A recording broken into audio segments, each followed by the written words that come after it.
हाँ दोस्तों नमस्कार।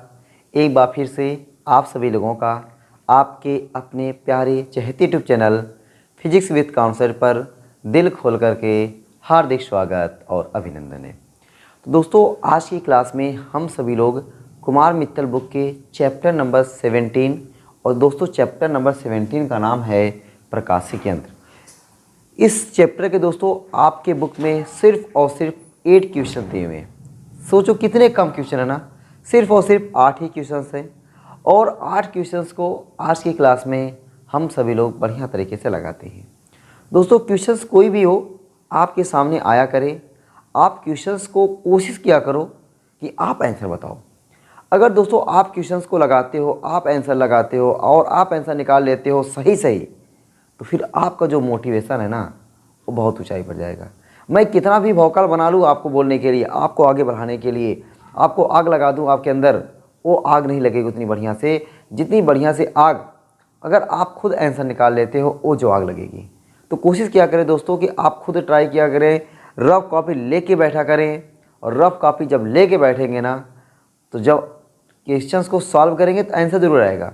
केवल ऐसे अगर वीडियो को देख रहे हो, केवल वीडियो को चालू करो तो रफ कॉपी का कोई पता ही नहीं है, तो ऐसे वीडियो का देखना दोस्तों एकदम आपके लिए हानिकारक, मैं कहूँगा हानिकारक है। वहाँ पे तो हानिकारक नहीं, लाभदायक बनाते हैं और निकालते हैं कॉपी और पेन। जब भी वीडियो देखते हैं कॉपी और पेन के साथ ही देखते हैं। तो दोस्तों क्वेश्चंस आपके स्वागत करने के लिए तैयार हैं और आप भी क्वेश्चन का स्वागत करिए। लीजिए पहला क्वेश्चन आपके सामने हाजिर है और पहला क्वेश्चन दोस्तों आपसे कह रहा है, अरे वाह क्या क्वेश्चन है यार, एकदम मज़ा आ जाएगा। मतलब एकदम इजी क्वेश्चन है यार, मज़ा आने का मतलब एकदम इजी क्वेश्चन है।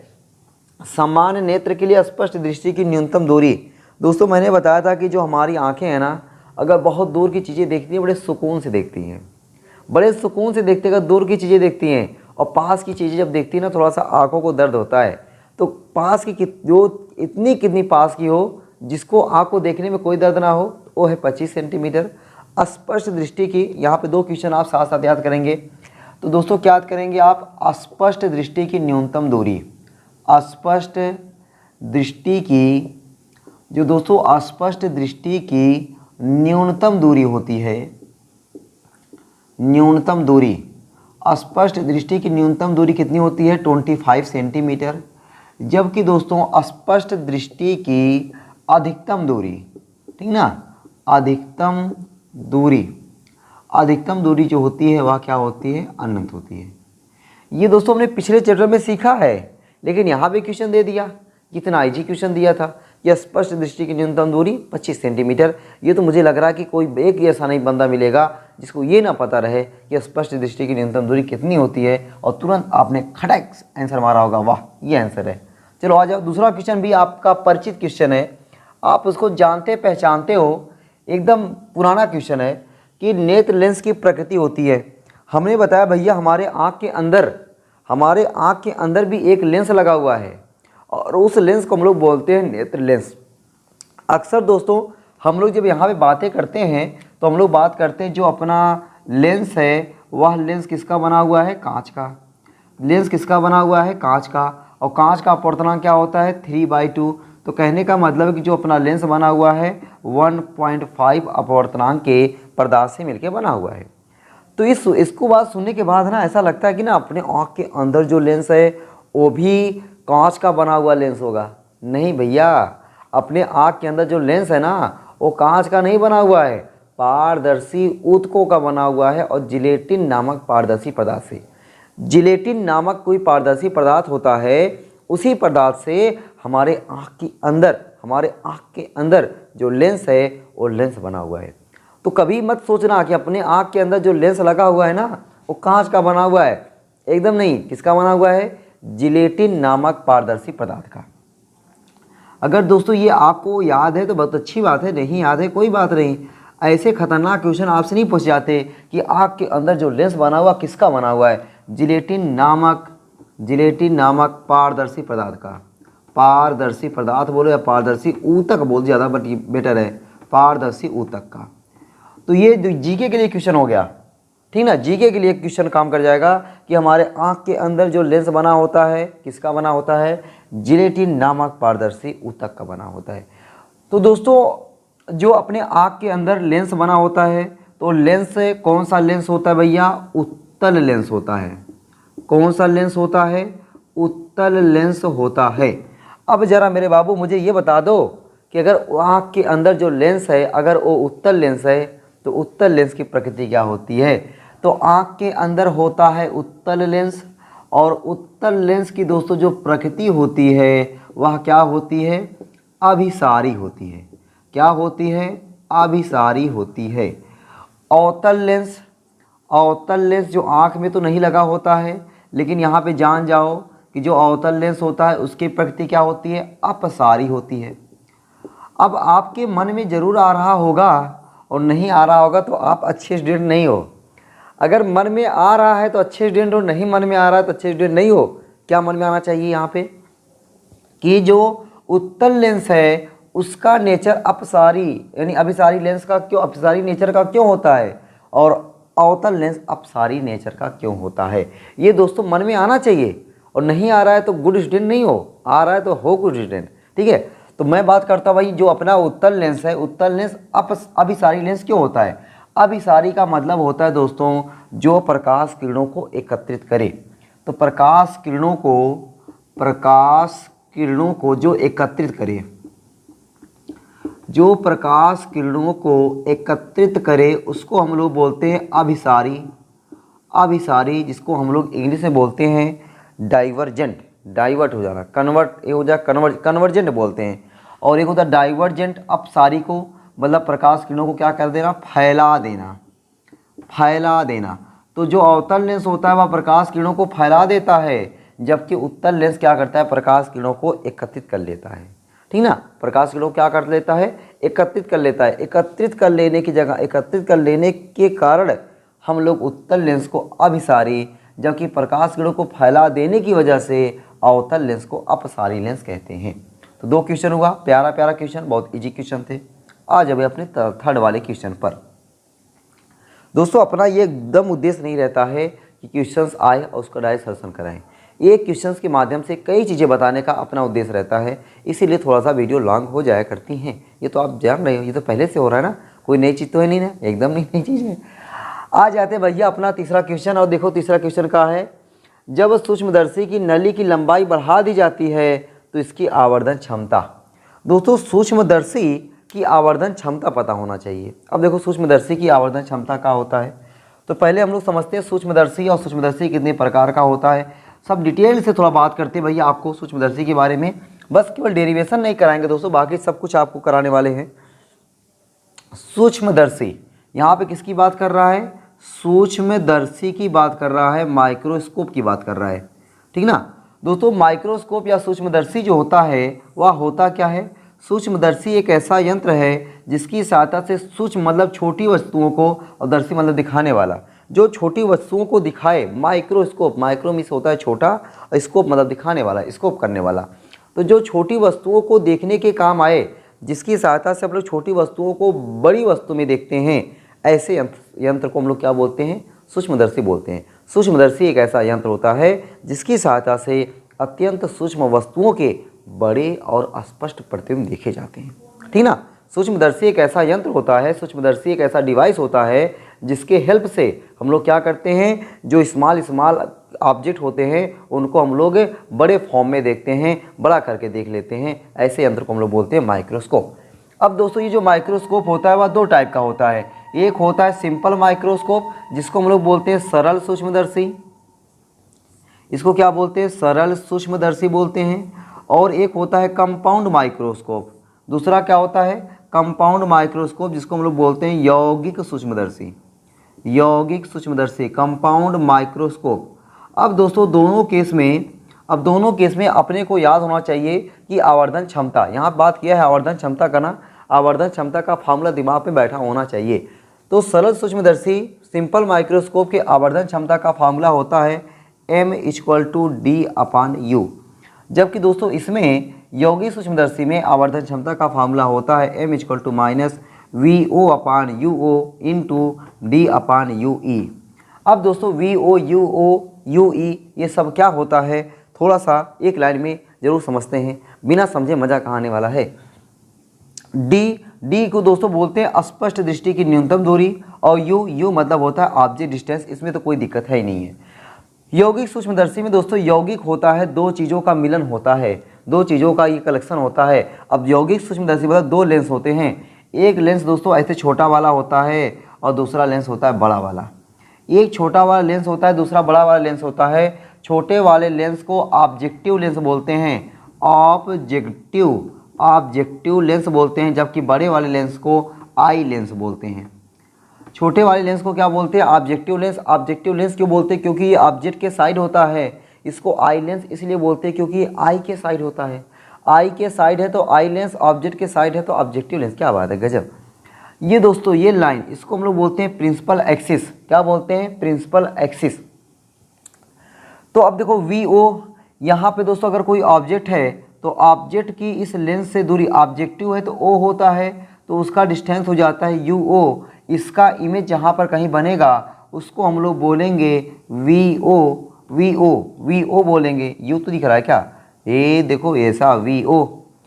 अब UE क्या है? इस नेत्रिका लेंस के लिए ये वाला जो प्रतिबिंब बनेगा, इस वाले वस्तु का जो प्रतिबिंब बनेगा वो नेत्रिका लेंस के लिए वस्तु का काम करता है, और उसका डिस्टेंस होता है क्या होता है यार बोले भाई, तो UE, ठीक ना, UE।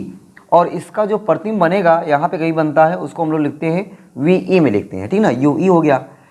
तो ये चीज़ समझ में आ गया। VO क्या है? ऑब्जेक्टिव लेंस से जो प्रतिबिंब बनता है। UO क्या है? ऑब्जेक्टिव लेंस के सामने जो वस्तु है। D क्या है? स्पष्ट दृष्टि की न्यूनतम दूरी है। और U क्या है? नेत्रिका लेंस के सामने जो वस्तु है। ठीक है ना, बात समझ में आ गया। अब दोस्तों ये M ज़्यादा कब होगा? AM ज़्यादा तभी होगा जब ये UE ज़्यादा होगा। UE क्या होगा? ज़्यादा होगा। इसके सामने ऑब्जेक्ट यहाँ पे रखा हुआ है, इसका इमेज यहाँ पे बना। हम दोस्तों देख होता है दंतुर दंड चक्र व्यवस्था। दंतुर दंड चक्र व्यवस्था होता है। दंतुर दंड चक्र व्यवस्था से इस नेत्रिका लेंस को आगे पीछे हम लोग कर सकते हैं। अब दोस्तों अगर मान चलो कि यहाँ से यहाँ तक अभी क्या है, ये यहाँ से यहाँ तक क्या है, ये UE है। अगर मैं इसको आगे पीछे करूँगा तो इस UE की वैल्यू कम ज़्यादा होगी। मान चलो कि मैंने यहाँ पे कह रहा कि नली की लंबाई बढ़ा दी जाए। नली की लंबाई कब बढ़ेगी? जब ये नेत्रिका लेंस और इधर आ जाएगा।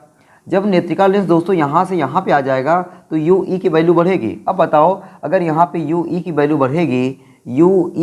बढ़ेगी, तो आप मुझे बताने की ज़रूरत है क्या? मुझे बताने की ज़रूरत है क्या यहाँ पे कि अगर UE की वैल्यू बढ़ गई तो M पे क्या इफेक्ट पड़ेगा? अरे आपको पता है दोस्तों, इनके बीच में ना 36 का आंकड़ा है।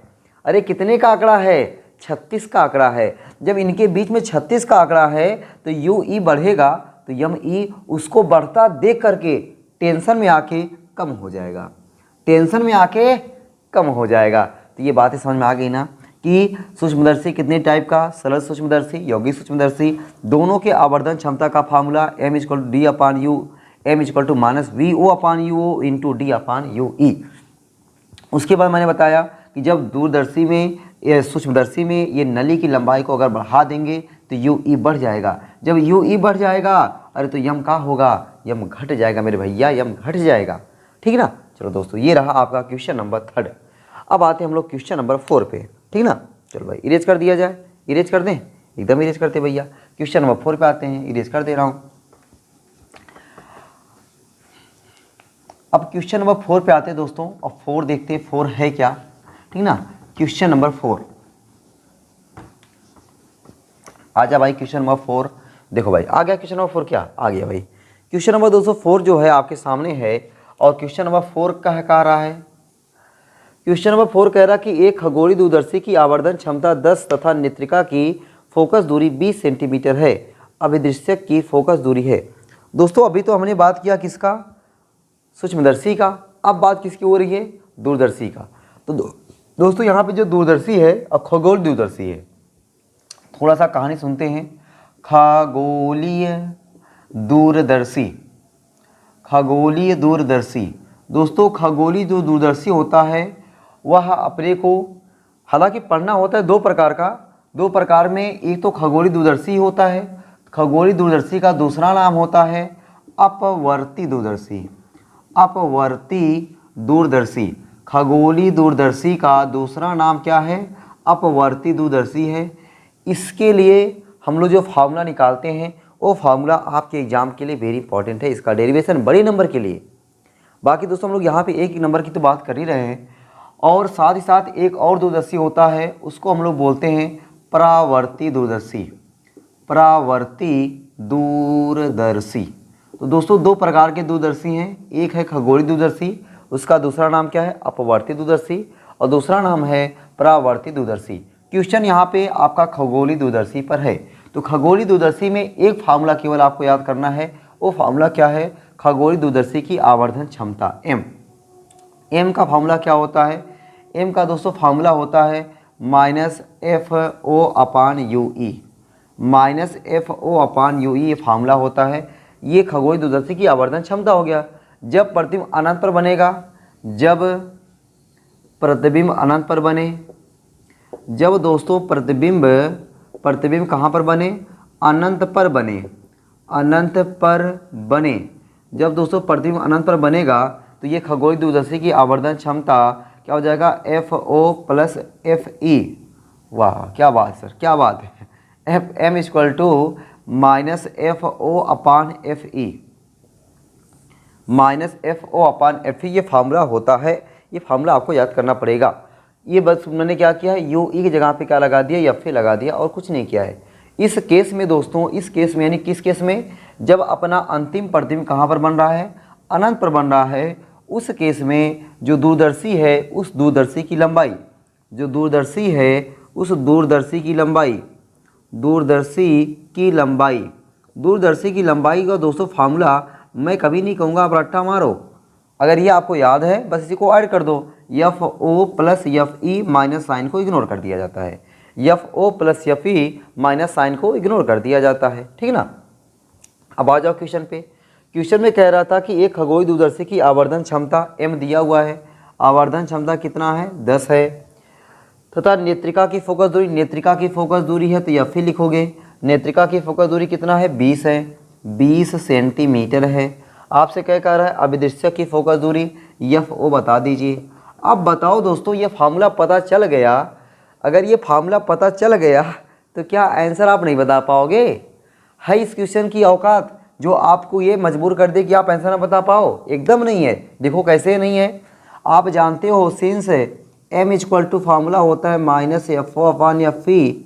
अब m की जगह पे मैं क्या रख दूँ? m की जगह रख दूँ मैं 10, m की जगह रख दूँ मैं 10, FO की जगह पे FO और FE की जगह पे 20। अब बताओ मेरे भैया ये FO कितना आ जाएगा? 20 दाह में 200 सेंटीमीटर, और माइनस को हम लोग हटा देते हैं।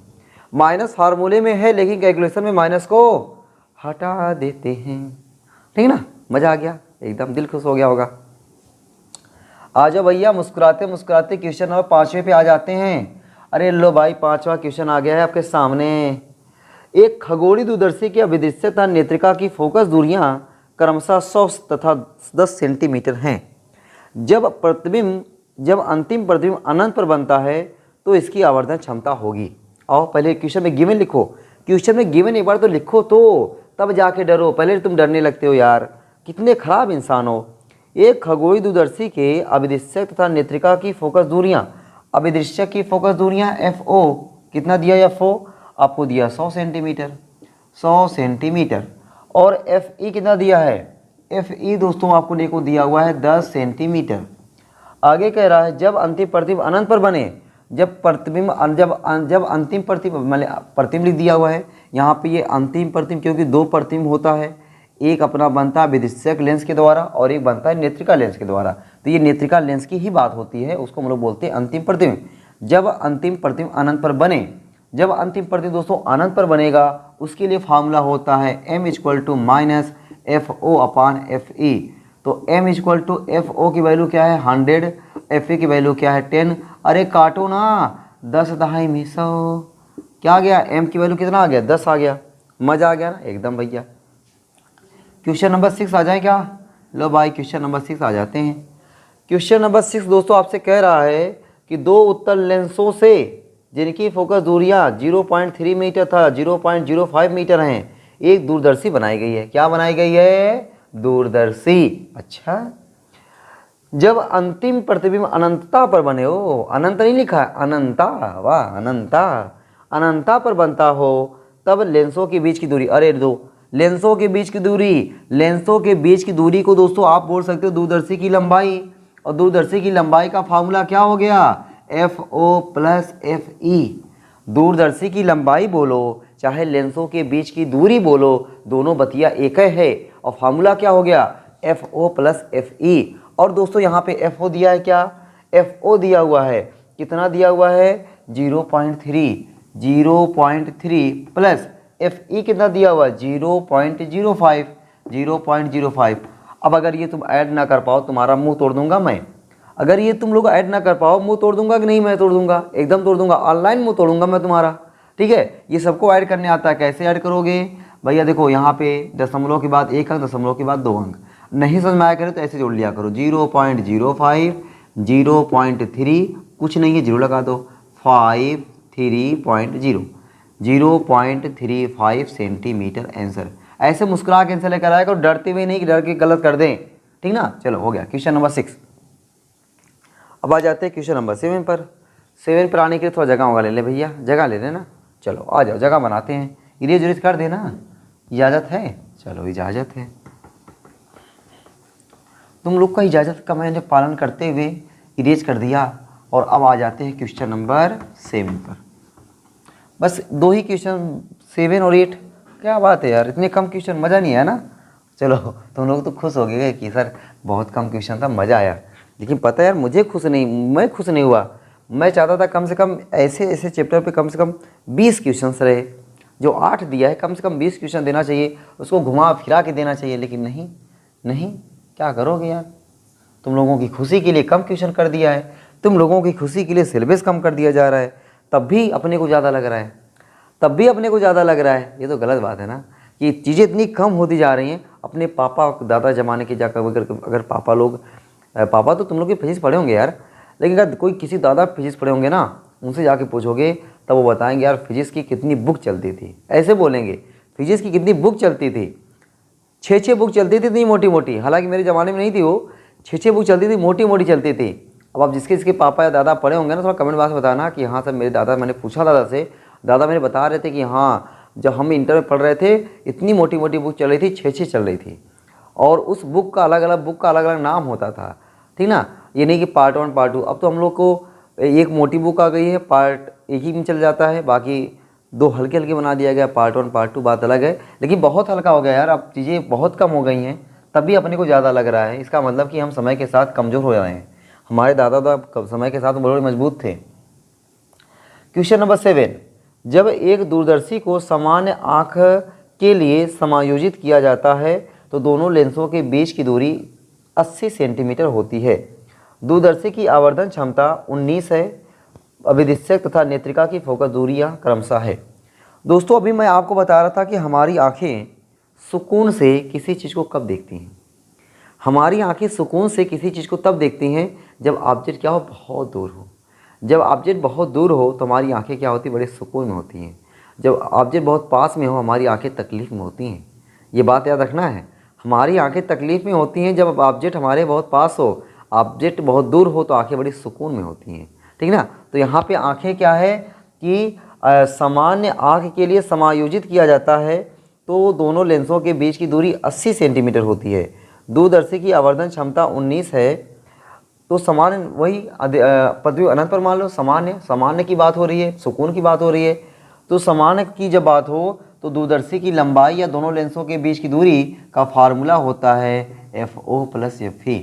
सामान्य आँख के लिए जब बात होगी तो प्रतिबिंब बनेगा अनंत पर, और जब अनंत पर बनेगा तो उस केस में दूरदर्शी की लंबाई या दोनों लेंसों के बीच की दूरी FO + FE। तो दोनों लेंसों के बीच की दूरी 80 सेंटीमीटर, FO + FE कितना आता है, 80 सेंटीमीटर आता है। दूरदर्शी की आवर्धन क्षमता 19 है, दूरदर्शी की आवर्धन क्षमता, इस केस में आवर्धन क्षमता का फार्मूला M = -FO/FE। ये कितना कह रहा, 19 है ना भाई, 19, हाँ 19 है, इक्वल टू माइनस साइन हटा दिया जाता है FO/FE। तो यहाँ दोस्तों आपको FO कितना मिल जाएगा, 19 FE। इक्वेशन नंबर मानो 1, इसी में ले जाके वैल्यू यहाँ पे रख दो, FO की जगह पे 19FE plus FE equal to 80, 19 और 120, 20FE इक्वल टू 80, तो FE इक्वल टू कितना आ जाएगा 4 सेंटीमीटर। FE कितना आ गया 4 सेंटीमीटर। अब दोस्तों अगर FE 4 सेंटीमीटर आया फ्रॉम इक्वेशन 1 से, FE की जगह पे रखो 4, FO प्लस 4 इक्वल टू 80, तो FE कितना आ गया 76 सेंटीमीटर। लो भैया आंसर आ गया कि नहीं आ गया? कितने प्यार से मोहब्बत से आया आंसर, कुछ नहीं करना पड़ा अपने आप को। आ जाओ क्वेश्चन नंबर 8 पर। क्वेश्चन नंबर 8 पे कह रहा कि एक खगोलीय दूरदर्शी, लो भाई फिर दूरदर्शी, मतलब दोस्तों आपको सूक्ष्मदर्शी का कोनो क्वेश्चन में नहीं दिया है, सूक्ष्मदर्शी का कोई क्वेश्चन में नहीं दिया है। इसका अंदर समझ सकते हो सूक्ष्मदर्शी का क्वेश्चन थोड़ा सा दूरदर्शी की अपेक्षा टफ होता है, और इसलिए सूक्ष्मदर्शी दिया ही नहीं है। देना चाहिए इसको, भाई टफ है कोई बात नहीं, हम टफ से डरते हैं का, इस तरीके से होना चाहिए था, लेकिन नहीं, वो सूक्ष्मदर्शी का दिया नहीं, दूरदर्शी का दिया। लेकिन इसलिए दिया है क्योंकि एक नंबर में आपका दूरदर्शी ही आता है, बड़े नंबर वाले में आपका सूक्ष्मदर्शी आ जाता है। तो एक खगोलीय दूरदर्शी की दूरस्थ वस्तुओं के लिए कोणीय आवर्धन का परिमाण 5 है। कोणीय आवर्धन बोलो या रेखीय आवर्धन बोलो, सब बातें एक ही हैं दोस्तों। तो वह आपका m दिया हुआ है, कितना दिया हुआ है 5 दिया हुआ है। अब इससे तथा नेत्रिका के बीच की दूरी 36 सेंटीमीटर है। FO प्लस FE दूरस्थ बिंदुओं के लिए, यानी इसका मतलब कि आपका अंतिम प्रतिबिंब अनंत पर बन रहा है, तो ये FO प्लस FE कितना दिया है 36। अच्छा ये फार्मूला लगा दो पहले, सिंस m इक्वल टू होता है माइनस FO अपान FE, और जब कैलकुलेशन करने लगेंगे तो माइनस को हटा देंगे, कैलकुलेशन में माइनस को हटा दिया जाता है। 5 equal to FO upon FE, यहाँ से FO कितना आ जाएगा 5 FE आ जाएगा। FE को वैल्यू यहाँ पे रखो क्वेश्चन नंबर 1 में, तो FO की जगह पे 5 FE plus FE equal to 36, 5 1 6, 6 FE equal to 36, तो FE कितना आ जाएगा 6 सेंटीमीटर। अगर दोस्तों FE 6 है तो बताओ FO कितना होगा, आओ लाओ यहाँ पर रखो फ्रॉम इक्वेशन 1 से, FO प्लस 6 इक्वल टू 36, तो FO कितना आ जाएगा 30 सेंटीमीटर। लो भैया आपका आंसर हो गया। तो FE दोस्तों 6 आ गया और FO कितना आ गया 30 आ गया, ये आपका आंसर रहा। तो दोस्तों आपको इस चैप्टर में टोटल 8 क्वेश्चंस दिए थे और 8 क्वेश्चंस हमने पूरा करा दिया। तो छोटा सा चैप्टर था लेकिन क्वेश्चंस इंपॉर्टेंट हैं। सूक्ष्मदर्शी के क्वेश्चन तो नहीं दिए गए हैं, लेकिन जो भी आपको दूरदर्शी के क्वेश्चन दिए गए हैं, दूरदर्शी के क्वेश्चंस इस टाइप के क्वेश्चंस आपके एग्जाम में आ जाया करते हैं। तो आपको करना क्या है, फार्मूले ए जगह लिख लेना है। मैंने सिर्फ और सिर्फ 2 फार्मूले बताए हैं, एक आपको सूक्ष्मदर्शी का और एक आपको दूरदर्शी का, सूक्ष्मदर्शी का और दूरदर्शी का। सूक्ष्मदर्शी में 2 सूक्ष्मदर्शी हैं, एक है आपका खगोलीय सूक्ष्मदर्शी और एक है आपका सरल सूक्ष्मदर्शी। सरल सूक्ष्मदर्शी में आवर्धन क्षमता m equal to D upon U, और इसमें हो गया m equal to minus VO upon UO into D upon UE। बाकी दोस्तों और फार्मूले हैं, वो फार्मूले का केवल डेरिवेशन करने आना चाहिए, बाकी ये फार्मूले आपको याद होने चाहिए। इसमें फार्मूले में जब प्रतिबिंब आपका स्पष्ट दृष्टि की न्यूनतम दूरी पर बनेगा तो m equal to minus FO upon UE, जब अनंत पर बनेगा m equal to minus FO upon FE, जब अनंत पर बनेगा उसकी लंबाई तो FO प्लस FE हो जाता है, और यहाँ पे लंबाई क्या हो जाएगा FO प्लस UE हो जाता है। बस इतने फार्मूले हैं दोस्तों, इतने फार्मूले अगर आपको याद रहेंगे तो आप क्वेश्चन आराम से लगा सकते हो। बताओ इतने बड़े चैप्टर में अगर ये इतने फार्मूले नहीं याद रहेंगे तो याद क्या रहेंगे मेरे भाई आपको? बताओ आपको क्या याद रहेंगे? याद रहने चाहिए ना, एकदम याद रहने चाहिए। ठीक है, तो उम्मीद करता हूँ ये फार्मूले याद रहेंगे, और जो मैंने क्वेश्चंस बताया है उस क्वेश्चंस को बढ़िया तरीके से प्रैक्टिस कर लेना। और न्यूमेरिकल अगर आपको, मुझे नहीं लग रहा न्यूमेरिकल मैंने कराया है, अगर दोस्तों आपको ज़रूरत हो तो आप कमेंट बॉक्स में कमेंट करिएगा कि हाँ सर इस चैप्टर का न्यूमेरिकल अभी करवा दीजिए। या तो फिर मैं सोच रहा हूँ दोस्तों कि अब आपको मैं क्या करूँ कि मैं हर यूनिट का, हर चैप्टर का नहीं, अब यूनिट वाइज बात करेंगे। अभी तो मैं कुमार मित्तल बुक से क्या कर रहा हूँ कि 1 नंबर की पूरी करा रहा हूँ। अब मैं चाह रहा हूँ कि आपको यूनिट वाइज इम्पॉर्टेंट क्वेश्चंस कराऊँ और इम्पॉर्टेंट आपको डेरिवेशन कराऊँ, ठीक ना। उस यूनिट से रिलेटेड जितने भी इंपॉर्टेंट डेरिवेशन हैं, और 1 शॉर्ट वीडियो के बारे में सोच रहा हूँ, हर यूनिट का 1 शॉर्ट वीडियो। अगर दोस्तों ये चीज़ आपको अगर ज़रूरत है तो आप लोग कमेंट बॉक्स में ज़रूर मेंशन करिए कि हाँ सर हर यूनिट का आप 1 शॉर्ट वीडियो लेकर आइए, हर यूनिट का कुछ इंपॉर्टेंट क्वेश्चन लेकर आ जाए, कुछ इंपॉर्टेंट डेरिवेशन लेकर आ जाए, 1 नंबर के क्वेश्चन लेकर आ जाए, यूनिट वाइज इम्पॉर्टेंट। बाकी और जो चीज़ें चल रही हैं वो चलती रहेंगी। बाकी ये चीज़ें अगर आपको ज़रूरत है तो आप लोग कमेंट बॉक्स में ज़रूर मेंशन करिएगा। उम्मीद करता हूँ कि आप लोग लास्ट में वीडियो देखने के बाद कमेंट बॉक्स में ज़रूर मेंशन करेंगे कि हाँ सर ये चीज़ हमको चाहिए और ये चीज़ सर लेकर आते तो दिल गदगद हो जाता, मज़ा आ जाता। ठीक है, तो आज की क्लास दोस्तों यहीं तक, फिर मिलते हैं आपको अगली क्लास में। आप लोग ऐसे ही हंसते रहिए, मुस्कुराते रहिए, पढ़ाई लिखाई को शानदार, धुआंधार, ज़बरदस्त तरीके से करते रहिए और अपना प्यार इसने ऐसे ही बनाए रखिए। चलते दोस्तों, मिलते हैं अगली क्लास में, तब तक के लिए सबको बाय बाय, राधे राधे।